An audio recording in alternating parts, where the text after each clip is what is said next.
ករណីគ្រោះថ្នាក់ចរាចរណ៍បុកក្មេងរបួសធ្ងន់សមត្ថកិច្ចកំពុងតែបន្តការស្រាវជ្រាវបើទោះបីភាគីរថយន្តអះអាងថាអ្នកបើកបរជាស្ត្រីក៏ដោយចំពោះករណីគ្រោះថ្នាក់ចរាចរណ៍នៅសង្កាត់គីឡូម៉ែត្រលេខ6ខណ្ឌរសីកែវកាលពីយប់ថ្ងៃទី18ខែមិនិនាឆ្នាំ2026បណ្ដាលឲ្យក្មេងប្រុសម្នាក់រងរបួសធ្ងន់អ្នកបើកបររថយន្តនិងអ្នករួមដំណើរប្រុសស្រី2នាក់កំពុងតែត្រូវបានសមត្ថកិច្ចជំនាញការិយាល័យនគរបាលចរាចរណ៍ផ្លូវគោកនាំខ្លួនមកសាកសួរតាមផ្លូវច្បាប់ទោះបីជាយ៉ាងណាករណីនេះសមត្ថកិច្ចកំពុងតែបន្តអង្កេតស្រាវជ្រាវតាមជំនាញបច្ចេកទេសក្នុងគោលដៅសុក្រឹតភាពនៃការទទួលខុសត្រូវក្នុងនាមជាអ្នកបើកបរបង្កហេតុដោយអនុលោមទៅតាមនីតិវិធីកំណត់នៅក្នុងច្បាប់និងបញ្ជូនសំណុំរឿងទៅកាន់តុលាការឆាប់ៗនេះដើម្បីពិនិត្យសម្រេចសូមបញ្ជាក់ផងដែរថាបើតាមប្រភពពីសាច់ញាតិកុមាររងគ្រោះបានឲ្យដឹងថាក្មេងប្រុសរូបនេះកំពុងតែស្ថិតនៅក្នុងការសង្គ្រោះបន្ទាន់ដោយស្ថានភាពធ្ងន់ធ្ងររបួសបែកក្បាលនិងបែកផ្លោកនោមព្រមទាំងរបួសគ្រឿងក្នុងផ្សេងៗទៀតផងដែរអំឡុងពេលនោះដែរប្រជាពលរដ្ឋជាច្រើនបានខឹងសម្បាខណៈដែលកូនអភិបាលស្រុកម្នាក់នេះដែលជាអ្នកបើករថយន្តបង្កហេតុឲ្យបោះពាក្យសម្ដីថាបើស្លាប់សង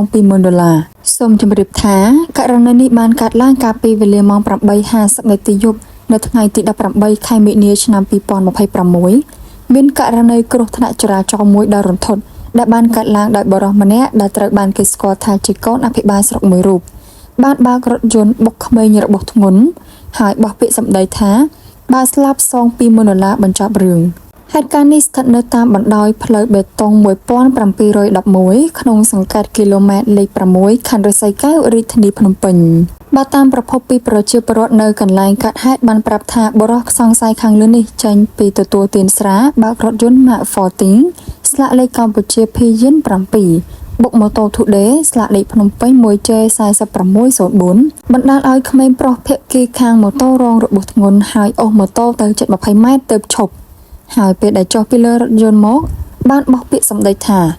បើស្លាប់សងតែ$20,000បញ្ចប់រឿងហើយធ្វើឲ្យអ្នកភូមិក្មេងចាស់ប្រុសស្រីមានការខឹងសម្បាជាខ្លាំង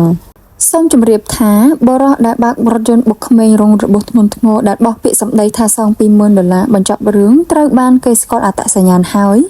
គឺជាមន្ត្រីរដ្ឋបាលស្រុកកងមាស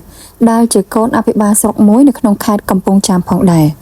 អ្នកបើកបររូបនោះមានឈ្មោះថាសាមីនវត្តថារិទ្ធដូច្នេះសូមបងប្អូនទាំងអស់គ្នាមេត្តាកុំរំលងជួយ comment និង share ដើម្បីរកយុត្តិធម៌ជូនកូនក្មេងដែលរងគ្រោះព្រមទាំងសាច់ញាតិផងដែរតាមរយៈ account Facebook ឈ្មោះអូនភឿនស្រីមុំឪពុកម្ដាយរបស់ក្មេងបានចេញសារលើកម្រាមដៃ10ស្នើសុំសម្ដេចតាំងទឹកភ្នែកក្រោយក្មេងមានសង្ឃឹមរស់តិចដោយពោលថាខ្ញុំបាទសូមគោរពដល់ឯកឧត្តមរដ្ឋមន្ត្រីក្រសួងមហាផ្ទៃសសុខានិងឯកឧត្តមរដ្ឋមន្ត្រីក្រសួងយុទ្ធភ័ពការិតមេត្តាជួយរកយុទ្ធធរដល់ប្អូនប្រុសរបស់ខ្ញុំឈ្មោះថាឧត្តមដែលត្រូវបានជន់បង្កឈ្មោះសាមីនវត្តថារិទ្ធដែលជាកូនរបស់មន្ត្រីធំមានអំណាចដែលបានបើកឡានបុកប្អូនប្រុសរបស់ខ្ញុំកាលពីថ្ងៃទី18ខែមិនិនាឆ្នាំ2026វេលាម៉ោង 8 យប់ខ្ញុំបានស្នើសុំក្តីមេត្តាពីឯកឧត្តមសូមឲ្យឯកឧត្តមជួយរកយុត្តិធម៌ដល់ប្អូនប្រុសខ្ញុំដែលជាជនរងគ្រោះនិងក្រីក្រដែលកំពុងតែស្ថិតនៅក្នុងបន្ទប់សង្គ្រោះបន្ទាន់ពុំទាន់ដឹងថាស្លាប់ឬរស់នៅឡើយទេ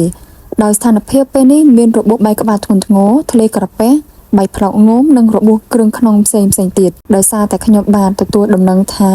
ជនបង្កជាអ្នកមានអំណាចនិងមានខ្សែធំណាស់កំពុងតែអន្តរាគមន៍ដូច្នេះហើយដោយមានការព្រួយបារម្ភទើបខ្ញុំបានស្នើសុំអាដាមមេត្តាជួយរកយុត្តិធម៌ដល់ក្រុមគ្រួសារខ្ញុំផងក្រោយពេលកើតហេតុសមត្ថកិច្ចប៉ុស្តិ៍គីឡូម៉ែត្រលេខ6សហការជាមួយនឹងផ្នែកចរាចរណ៍ផ្លូវគោកនៃអធិការដ្ឋាននគរបាលខណ្ឌរសីកែវបានចុះអន្តរាគមន៍នាំអ្នកបើកបរទៅស្នាក់ការប៉ុស្តិ៍រងចាំប្រគល់ឲ្យសមត្ថកិច្ចជំនាញការិយាល័យចរាចរណ៍ផ្លូវគោកនៃស្នងការដ្ឋាននគរបាលរាជធានីភ្នំពេញចុះវាស់វែងនិងយកមធ្យោបាយទាំងពីរទៅរក្សាទុកបណ្ដោះអាសន្នរួមទាំងនាំអ្នកបើកបរខាងលើទៅចូលរួមដើម្បីដោះស្រាយតាមនីតិវិធីនៃច្បាប់